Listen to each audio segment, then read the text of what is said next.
of my 3-part special on what makes a branded headshot better for your business. This week I'm going to be showing you how to rein in all of the mad creative ideas that we generated in part 1's episode last week.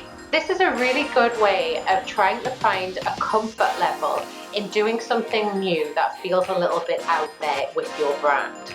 It's also a great way to sense check to see if the idea is a winner or if it's just not good. More doodles, more Valerie and Marg, more monkey.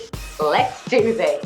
For the very best in branded headshots, ideas and inspirations, you should subscribe to my channel, click the bell, and you will be notified when a new video comes out every single Friday. If you watched and you doodled along with me last week in part 1, and you came away and thought, I've been down this road before, I've done all of this idea generation stuff, but actually for me, I've either bottled it and decided that the ideas are too crazy and I can't possibly implement them, or you've got to the point where you feel like you've got idea overload, then this part 2 of the 3-part special, has been made especially with you in mind.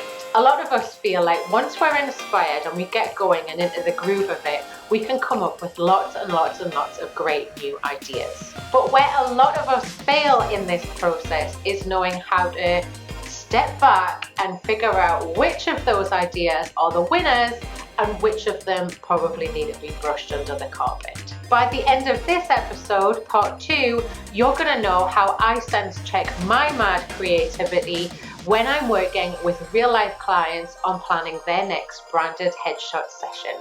Let's do this. For the last 8 years, I've been a professional headshots photographer. Prior to that, I had a brief career in marketing and public relations, and I've proven the success of my marketing-infused branded headshots formula with many of my 300-some headshots clients.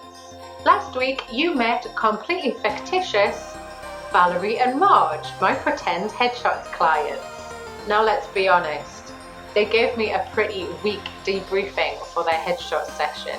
So we had to look at ways to add more emotion and dial up the level of their brand connection points to make sure that we could make better branded headshots for them. If you didn't see this bit, I recommend you head on back and watch it, then join us here afterwards. There's a link in the show notes. So now we're in a place where me, Marg, Valerie, and don't forget Monkey are totally buzzing with new ideas. Since last week, you probably need to know that Marg went out and spent a fortune on essential oils. She's been really inspired by the idea of smelling out the new brand for the ladies. Valerie went into full-on baking mode. Right now, she's done about 15 different prototypes of the financial services logo that they have in pink sponge with white chocolate icing. I think it's fair to say, ladies, that since we started working together, we've managed to escalate the flimsy, dull ideas you initially gave me into much bigger, robust, meaty ideas. But now it's definitely time to stop. It's at this point that a lot of you are going to end up going in one of 2 directions. Direction number 1, you're going to keep on going with ideas and more ideas until you hit a point of idea fatigue, and then you're going to go and have a big sleep and forget about all the work you did. You can get more of my tips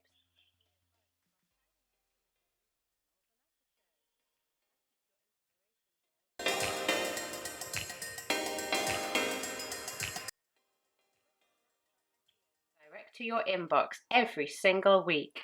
To join, follow the link in the show notes.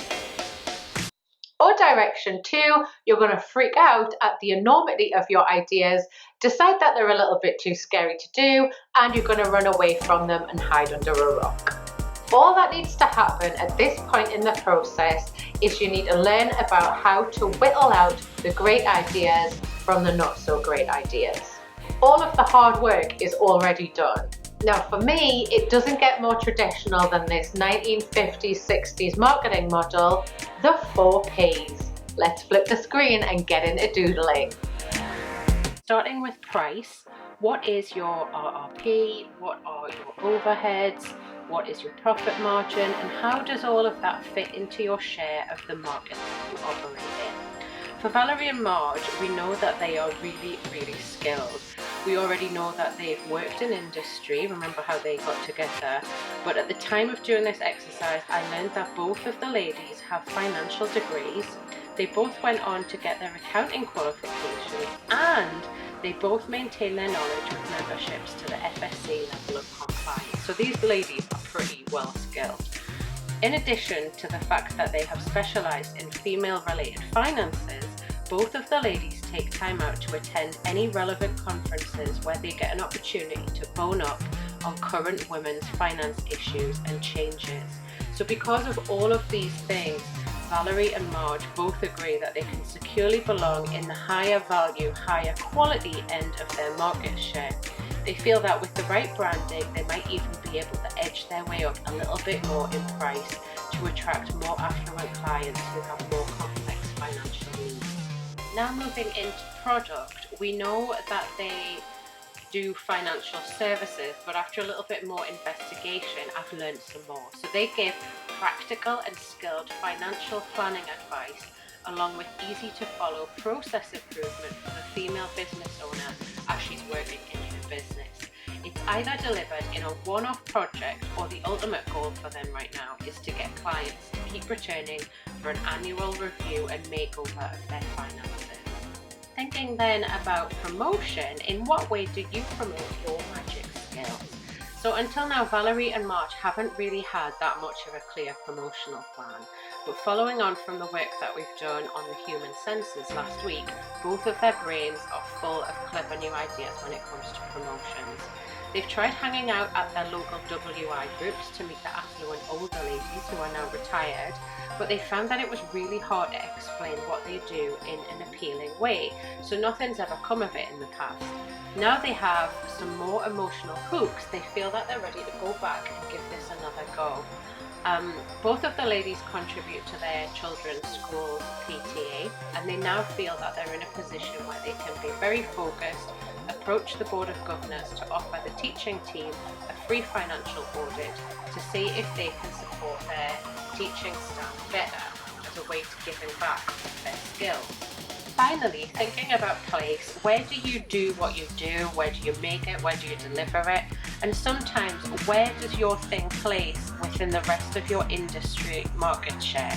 So Valerie and Marg are very proud mumpreneurs. They can't afford to pay for their own office yet because they've got really bad childcare costs, like most British mothers right now, and instead they like to bring the sweet feeling to their client by either visiting them in their place of business or their home.